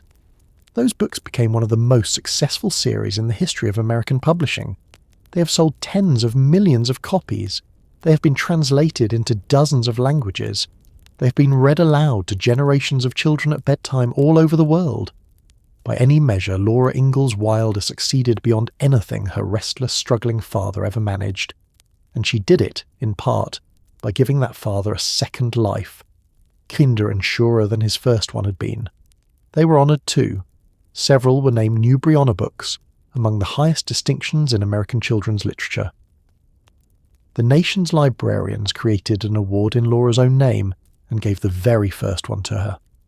These were not sentimental nostalgia. The most serious judges of children's writing in the country called them genuine, lasting literature. And whatever the books left out, and they left out a great deal, this has to sit beside it. They are beautifully made. nearly a century later, children who have never seen a prairie still go quiet when someone reads them the opening pages of The Big Woods. That is not propaganda doing its work. That is a writer doing hers, and the fiddle was right there at the heart of it. In the books, Pa's fiddle is not a small detail. It is the soul of the family, the thing that turns every hard night warm, the sound that means home. Laura gave the fiddle pride of place because for her it really had been the thing that made the hardship bearable. She was telling the truth about the fiddle. She was just leaving out a good deal of what the fiddle was playing over. So, by 1943, the legend had its first complete form. Charles Ingalls, the poor, restless, failing, loving frontier man, had been remade by his own daughter's pen into Pa, warm, wise, steady, the gentle centre of an enduring American family. The first softening was done. The first myth was built. And it was built, let us be clear, with love. But it was about to be softened again. Because 30 years after Laura finished the last book, a man who had never met Charles Ingalls, a man carrying a wound of his own that went all the way back to his childhood, was going to take Laura's gentle Pa and make him something more than gentle. He was going to make him perfect. His name was Michael Landon. And to understand what he did, why he needed Pa to be not merely good but flawless, you have to understand what was broken in him first, because he was not building a character. He was building a cure. Before there was Michael Landon, there was a boy named Eugene Morris Orowitz, and the boy was not safe in his own home. He was born in 1936 in Forest Hills, in the borough of Queens in New York City. And when he was 4 years old, his family moved across the river to a small town in New Jersey called Collingswood. His father, Eli, was Jewish, a man of the theatre who managed movie houses and worked in publicity, and who carried his own disappointments and his own failing health. His mother, whose name was Peggy, was Irish Catholic, a former dancer and comedian, and she was, by every account that survives, a deeply troubled woman, given to violent moods, to despair, to threats against her own life. The boy grew up bracing himself, the way children in such houses learn to do, never quite sure what he would come home to. There is one story he told more than once in later years. It is the kind of story that explains a whole life. His mother, in the grip of her despair, once tried to drown herself, and it was the boy, young Eugene, who went in after her and pulled her back. Imagine carrying that. Imagine being a child whose job, on some terrible afternoon, was to save the parent who was supposed to be saving you. That is the soil Michael Landon grew out of. A home without safety. A father who could not fully protect him. A mother he sometimes had to protect instead. He grew into a gifted athlete, a record-setting javelin thrower good enough to earn a scholarship to a major university. But an injury ended that before it began, and he drifted into acting. And somewhere along the way, Eugene Orowitz chose a new name for himself out of a telephone book, and became Michael Landon. He found early fame on a western called Bonanza, where for 14 years he played a son, little Joe Cartwright, the youngest boy of a strong, wise, devoted father on a great ranch. Sit with that for a moment too. For 14 years before he ever became Pa Ingalls, Michael Landon spent his days playing a beloved son in the kind of warm, secure, father-led family he had never actually had. And then, in 1974, he became the father. This is the heart of it, and I want to put it as carefully and as kindly as I can, because it is not an accusation. It is something closer to a diagnosis, and it explains nearly everything the show ever did. When Michael Landon created Pa Ingalls, and create him he did, he was not really reconstructing a frontier man from the 1870s. He was building the father he had needed and never had. Pa Ingalls is at the deepest level a wish. He is the parent who is always there, always calm, always wise, who never rages, never frightens, never fails the child in his care, and who loves without condition and without fail. Michael Landon spent his childhood without that father, and then he spent 9 years of his adult life becoming him, week after week, in front of tens of millions of people. He was healing himself on camera. He was giving America the father he had ached for, and in the giving, he could finally feel that father himself. And because he had complete creative control, because he was the star and the producer and the head writer and the director all at once, a degree of authority almost no actor has ever held over his own show. That wish got to come true exactly as he needed it to. Nothing reached the screen that contradicted it. The result is the Per Ingalls we all remember, and almost every way that character departs from the real Charles Ingalls makes perfect sense once you understand the wound underneath. And that control reached even into the ground beneath the story. The prairie you watched, those rolling golden hills behind the little house, was not in Minnesota, and it was not in Dakota. It was a ranch in Southern California, more than 1,000 miles from any soil the real Ingalls family ever walked, dressed and lit and filmed to look like the frontier of the books.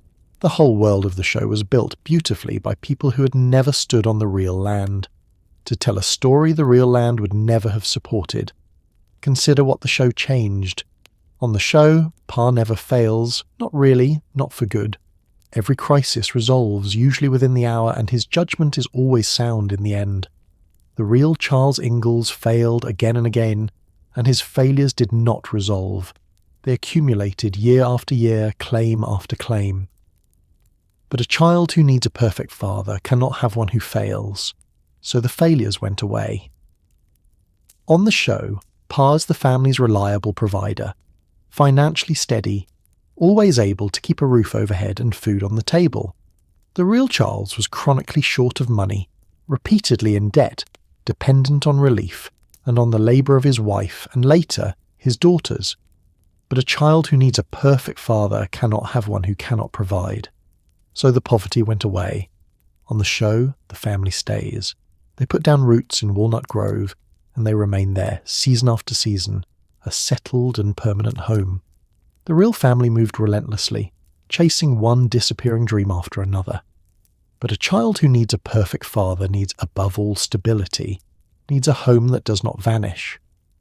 So the moving went away, and Walnut Grove became forever. On the show, the family endures hardship but never truly starves, never truly breaks. Even the long winter, when it appears, is softened into something survivable and warm. The real long winter, as we have seen, very nearly killed them. But a child who needs a perfect father cannot watch that father's family slide towards starvation. So the real terror went away, and what remained was hardship with the safety net of Pa underneath it. And the show invented, freely, whatever the wish required. It gave the Ingalls family an adopted son named Albert, a warm, troubled boy whom Pa takes in and saves. There was no Albert. Charles and Carolyn Ingalls never adopted a son. He is a pure creation of the television show, a chance for Pa to be the rescuing father one more time, for a child the real Charles never had. The later seasons drifted further and further from anything in the books or in the history into storylines invented whole, because by then the show was no longer really about the Ingalls family at all. It was about the father Michael Landon was still building, episode after episode, year after year. One thing matters more than all the rest here, because it would be so easy to turn this into a takedown, and it would be wrong to. Michael Landon was not a con man. He was not cynically manufacturing a false past to make money, though the money certainly came. He genuinely believed in the goodness he was dramatising. He believed in the family, in the values, in the warmth. The show was, for him, sincere. The fact that it was also a fantasy, a beautiful, deliberate, healing fantasy, does not make it a lie in the ugly sense. It makes it something more complicated and more human. A wounded man's vision of how the world should have been, offered up to a country that needed that vision just as badly as he did. Because remember when this arrived. The show premiered in the fall of 1974 in a country that was reeling. A president had just resigned in disgrace. A long and divisive war was ending in defeat and confusion. The economy was sour. The old certainties about authority, about presidents and institutions and even fathers, were cracking everywhere you looked. And into that exact moment came a man on a Dakota prairie, in a checked shirt, with a fiddle and a steady voice, who could be trusted absolutely. America did not love Per Ingalls in spite of the times. America loved Per Ingalls because of them. He was the father the whole country was missing, arriving at the precise moment the whole country felt fatherless. Michael Landon's private wound and the nation's public wound turned out to be the same shape. That is why it worked. That is why it ran for 9 years. That is why half a century later that smile still means safety to so many people. And there was something deeper in it too. Something about where the show chose to take its viewers. It did not just offer a good father. It offered escape into a whole vanished world. A world that felt simpler and cleaner and more honest than the one outside the living room window. A world of candlelight and handmade things. Of work you could see the results of a family that ate together and prayed together and faced the weather together. To a country exhausted by complication, by bad news, by a sense that everything solid was coming loose. The Prairie of the show was a kind of sanctuary. It said, there was a time when life was hard but clear, when a family's troubles could be solved by love and effort and an honest day's work, when you knew who you were and where you belonged. That such a time had never quite existed, that the real Prairie was hunger and isolation and dispossession and a baby's unmarked grave, did not matter in the slightest. People were not tuning in for history, they were tuning in for refuge, and Michael Landon, who had spent his whole childhood longing for exactly that kind of refuge, and never finding it, knew precisely how to build one. He had been homesick his entire life for a home that never was, so he built it, out of California hills and gentle scripts and his own deep need, and he invited a whole country of homesick people to come and live there with him, 1 hour a week. It is no wonder they came. It is no wonder they have never entirely left. So let's be fair to what the show gave before we count what it took. It gave comfort to millions of people, real comfort, the kind that gets a person through a hard year. It gave a whole generation a picture of family loyalty and decency and tenderness that they carried into their own lives. It was, on its own terms, beautifully made, and Michael Landon's performance was the genuine, skilled work of an artist. And not least, it sent untold numbers of viewers back to Laura's books, kept those books alive for new generations, and through them sent at least some of those readers, eventually, toward the real history. The show was not nothing. It was a gift given in good faith. And it took something too. It took the real Charles Ingalls, the restless, failing, complicated, struggling man, and replaced him so completely that most people have never known he existed. It took the Osage, whose land the family settled on, and erased them almost entirely. It took the real economic story of the frontier, the debt and the relief and the dependence, and buried it under a fantasy of self-reliance. It took Caroline's exhausting, invisible labour and gave the heroism to Pa. It took the truth, in other words, and gave us comfort in its place. And for 50 years, most of us have happily taken the trade, never knowing there was a trade at all. There is one last image from the show that says almost everything about the distance between the legend and the life. When the series finally came to its end, Michael Landon did not let the town of Walnut Grove simply fade quietly away. In one of the final television movies, the people of Walnut Grove, rather than surrender their town to a greedy speculator who has laid legal claim to the land, choose instead to blow it up, to set charges and bring their own homes and shops and church down to rubble so that no outsider can ever possess them. It is a grand, defiant, deeply satisfying gesture, and it is the purest possible expression of the spirit of the whole show, the idea that a good community, standing together, can always find one last act of glorious resistance against the forces arrayed against it. The real Charles Ingalls never blew anything up. The real Charles Ingalls quietly sold his farmland and moved into town because he could not make the farm pay, and lived out his days as an aging carpenter, and died with very little. One of those is a magnificent ending for a television series. The other is what actually happens to most people, most of the time, on most of the frontiers of the world. And the gap between the two is the whole reason we are here tonight.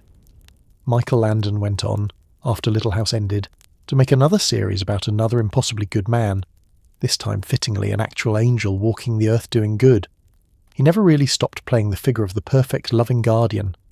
And then, in 1991, at the age of 54, Michael Landon was diagnosed with cancer, and within a few months he was gone. Whatever it was he had spent his whole career searching for in those father roles, the safety, the goodness, the home he never had as a boy in that frightened house in New Jersey. One hopes he found at least some of it, somewhere, before the end. He gave so much of it to the rest of us. So now we have both layers of the legend. Laura built the first one, out of love at her desk in Missouri. Michael Landon built the second one, out of need, on a ranch in California dressed up as the Dakota Prairie. And between the two of them, the real Charles Ingalls, the man with the fiddle and the wandering foot and the empty purse and the grave he could never forget, very nearly disappeared from the world entirely. Very nearly, but not quite. Because the records were still there. The land filings and the census pages and the old newspapers and the court files and Laura's own raw first manuscript, all of it was still there, waiting, in archives and county courthouses for someone to go back and read it honestly. And in the end, someone did. That is the last part of our story. Not the building of the legend, but the finding of the man underneath it. And it is, I think, the most hopeful part of all. Charles Ingalls is buried on a hill above the town of De Smet, South Dakota, in the same place where he spent the worst winter of his life and then, for once, stayed. The headstone is simple. It gives his name, and it gives two dates, the day he was born and the day he died, with a small dash between them. And in that dash, if you have followed this story, you now know what lives. A fiddle and a wagon loaded 12 times, and a son he could not save, and a wife who counted every penny, and land taken and land lost, and music played over hunger, and a love that was always real and never quite enough. A whole human life in a single line between two numbers. For most of a century the dash kept its secrets, and the legend stood in front of the man. But beginning quietly in the late 20th century, a handful of careful people went back to the records, and slowly, patiently, they brought the real Charles Ingalls back into view. It began with historians and biographers who treated Laura not as a saint or a fraud, but as a writer worth studying seriously. Johnny Miller went into the archives and wrote a careful, grounded life of the real woman behind the books. And then, in 2014, something remarkable happened. Laura's raw first manuscript, Pioneer Girl, the one that had been rejected in the 1930s and had sat unpublished for more than 80 years, was finally brought out in a thorough scholarly edition, edited by Pamela Smith Hill. For the first time, anyone who wanted to could read the franker, harder, truer version Laura had written before the softening, could see, in black and white, what the famous books had left out. To the surprise of nearly everyone, a heavily annotated scholarly edition of an old memoir became a national bestseller. America, it turned out, was ready to meet the real family after all. And then came the book that, more than any other, set the record straight. In 2017, the writer Caroline Fraser published Prairie Fires, a full and serious biography of Laura Ingalls Wilder, built from exactly the sources the legend could not soften: the land records, the census data, the newspaper archives, the family's own letters. Fraser laid the whole real story out: the poverty, the failures, the moving, the dependence on relief, the dispossession of the Osage, the gap between the warm books and the cold facts. It was a work of patient, devastating honesty. And the following year, in 2018, it won the Pulitzer Prize. The most prestigious honour in American letters was given to the book that, gently and rigorously, took the legend apart and gave us back the man. That is how completely the tide had turned. But the reckoning was not only about Charles, or even only about Laura. It reached all the way to the heart of what the Little House story had always quietly avoided: the people who were on the land first. In 2018, the same year Prairie Fires won its Pulitzer, the major American Library Association that gives out one of the field's most important awards for children's literature made a decision that set off a national argument. For decades, that award had been named the Laura Ingalls Wilder Award, and the very first one had been given to Wilder herself. The association voted to take her name off it, renaming it the Children's Literature Legacy Award. Their stated reason was that Wilder's books contain expressions of racial prejudice. the fearful, dehumanizing portrayals of native people, and, in another of the books, a scene in which Pa himself takes part in a minstrel show in blackface, a scene that was an ordinary feature of its time and is a painful thing to encounter now. People argued about that decision fiercely, and the arguments were not foolish on either side. Some said the books had to be understood in the context of their time, that you cannot judge a writer of the 1930s by the standards of today, and that stripping Wilder's name from the award was a kind of erasure of its own. Others said that an award held up to children, an award meant to honour the best in their literature, should not carry the name of books that told children of colour that their ancestors were savages to be feared. Both of those arguments deserve to be heard. But notice what the very existence of the fight tells us. The argument was never really about one author. It was about the whole frontier story that the Ingalls family had come to stand for, about how America remembers the settling of the West, and about whose suffering gets left out of the comfortable version. The legend of the good pioneer father had finally collided in public with the people the pioneers displaced, and it is worth sitting honestly with both sides of it, because this is the kind of question that does not have a clean answer, and anyone who tells you it does is selling you something. On the one hand, it is true that Laura Ingalls Wilder was a woman of her time, writing down the attitude she had absorbed as a child on the frontier, and that nearly every writer of her era, judged strictly by the standards of ours, would fail.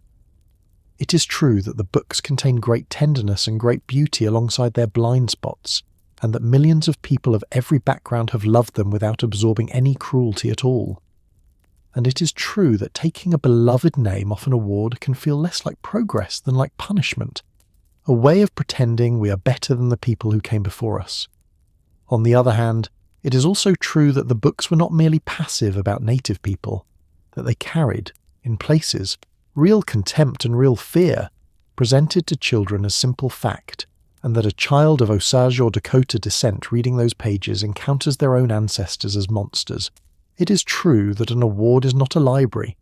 It is an honour, a name held up as something to aspire to, and that what we choose to honour says something about who we are now. Reasonable, decent people land in different places on this, and they will go on landing in different places, and that is all right. What matters is that the conversation is finally happening at all, that the comfortable story is being asked at last to account for what it left out. The books are not being banned. They are being read with open eyes. And a story strong enough to survive being loved should be strong enough to survive being looked at honestly. The Little House books are that strong.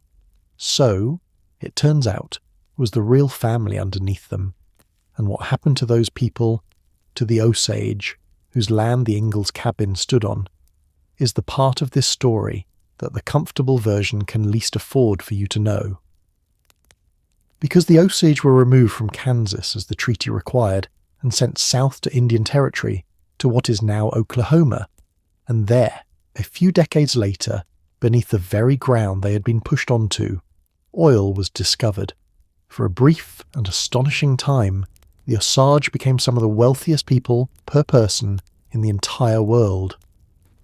And then, in the 1910s and 1920s, white men began to marry into Osage families and to manage Osage money, and Osage people began, one after another, to die.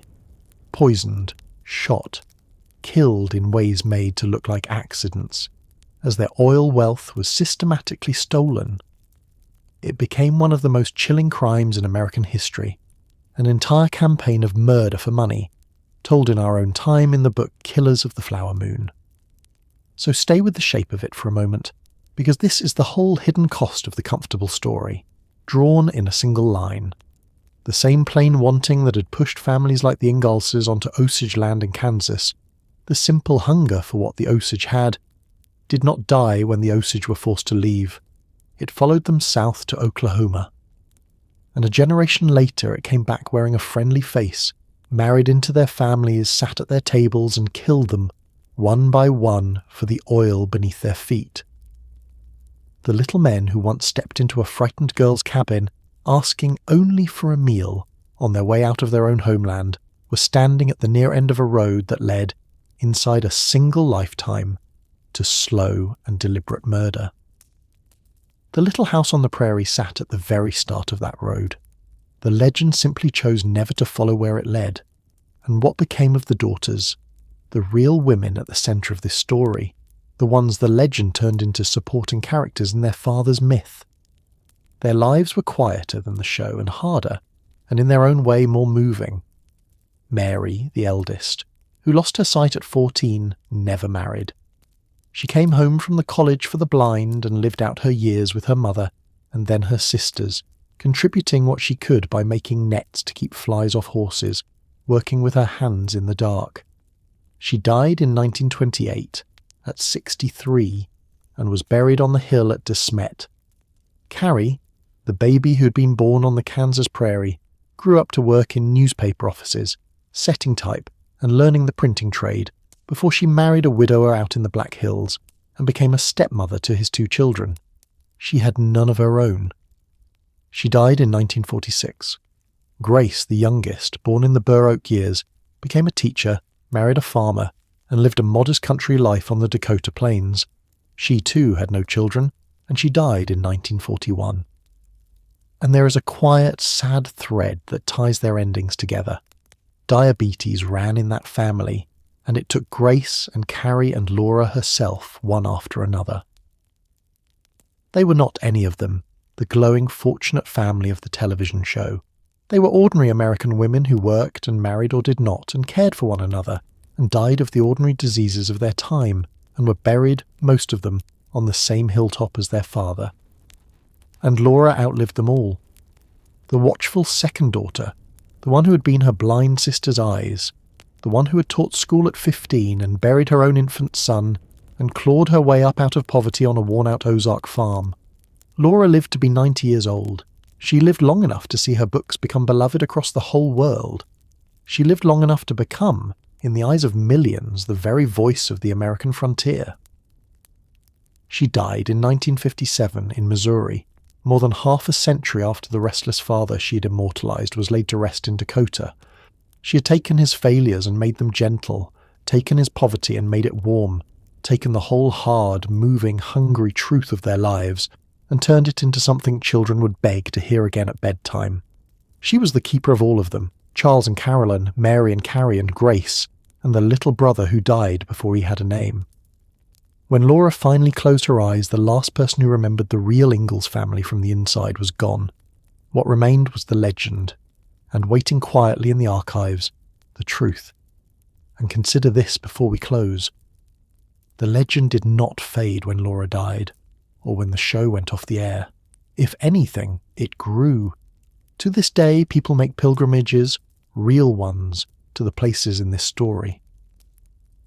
They drive out to the site of the dugout on Plum Creek and stand at the depression in the ground where the family once lived, burrowed in the earth. They visit the little town of De Smet and walk through the house on 3rd Street, the one Charles built, the one Caroline left to Mary. They climb the hill to the cemetery and stand at the family graves. And far to the south, in Mansfield, Missouri, in the museum at the farm where Laura wrote every one of the books, they file past a glass case to see the thing that draws them most of all, Pa's actual fiddle. Not a prop, not a replica, the real instrument. Feather-light and golden brown, the one Charles Ingalls carried across half a continent and played in the dark of the long winter. Laura kept it until the day she died. It has even been restored to playing condition, so that the very fiddle that carried a starving family through that winter can be heard again. Every year, in that small Dakota town and others like it, ordinary people who never knew these strangers come from across the country and around the world to feel close to them. Think about what that means. A poor, failing, restless, frontier man who could not hold on to a single piece of land for most of his life, who died with almost nothing. That man now draws thousands of pilgrims to the one town that finally held him. He became, in death, a destination. Not because of what he achieved, but because of what his daughter wrote and what a wounded actor built, and because the story of the loving father on the hard prairie answers something that people need answered, generation after generation. The myth endures because the hunger that made it endures. We still want what 1974 wanted, what the Depression wanted, what Michael Landon's Frightened Heart wanted. We still want the father who is always there. And so we keep the fire burning, and we keep making the trip. And let me answer it the way I promised you at the very start that I would. None of this is meant to take any of it from you. Not the books, not the show, not the love you have carried for them since you were small. All of it can stay exactly where it is. What I am saying is only this. You can hold the warm picture in one hand and the real one in the other, and you do not have to choose. You can love the legend and still know the man. And when you do, when you set the perfect par down beside the real Charles Ingalls, something unexpected happens. The real man does not shrink. He grows, because the television par Ingalls, for all his warmth, asks nothing of us. He is easy to love because he is perfect, and perfect things are simple. But the real Charles Ingalls, the man who failed and tried again, who loved his children more than he could ever provide for them, who carried a dead son in his memory for the rest of his life, who took land that was not his and never fully reckoned with it, who survived on the kindness of neighbours and the courage of strangers and the relentless invisible labour of his wife, who kept playing the fiddle in the dark when there was almost nothing to eat. That man is hard to love in the easy way and worth loving in a far deeper one, because that man is true, and a true man, with all his contradictions, is always more than any picture of a perfect one. So return, one final time, to the 3 things I asked you to carry. Return to the smile by the fireplace. Michael Landon's smile, warm and certain and forgiving. Know now what it really was. Not a lie exactly, but a wish, a gift, a wounded man's vision of the father every child deserves, offered to a country that needed it as badly as he did. It was beautiful. It was never quite real. Both things are true. Return to the fiddle. It is the one thread that runs unbroken from the man to the legend. The real Charles played it in dugouts and claimed shanties and a cut-off prairie town in the worst winter of his life. The television par played it by a warm and certain fire both men played, and the fiddle, the real one, outlasted Charles Ingalls. It survived the man whose hands had worn it smooth, the way the truest things have a way of outlasting us. The music was real. The music was always real. It was simply playing over a great deal more sorrow than the legend ever let us hear. And return, last of all, to the wagon. Loaded again in the cold, a hopeful man taking one more look at a house he built before he leaves it for the next dream that will not come true. He loaded that wagon 12 times, and then, in dismay, after the worst winter of his life, he set it down for good, not because he had one, but because he had finally run out of horizon and out of strength. And there, on that hill above the town, is where he rests, under a simple stone with a name and 2 dates and a dash between them. Michael Landon made Ingalls perfect, because that is what we do with the men we need to be perfect. Laura Ingalls Wilder made her father gentle, because that is what a daughter does with a father she loved. But history, patient, honest, unflinching history, gives us back something better than perfect and better than gentle. It gives us back the truth. And the truth of Charles Ingalls is that he was an ordinary man on an extraordinary and unforgiving stretch of American earth who loved his family with everything he had and did his imperfect, struggling, deeply human best. He deserved to be remembered as that, not as a legend, as a man. And now, perhaps, at last, he can be. Thank you for staying with me, all the way to the end of this one. If this story moved you, if you want to keep meeting the real people behind the legends we grew up with, then subscribe, and the next one will find you when it is ready. Until then, sleep well. The fire is warm, the fiddle is playing, and the real story, the harder and the truer one, will be here whenever you're ready to hear it.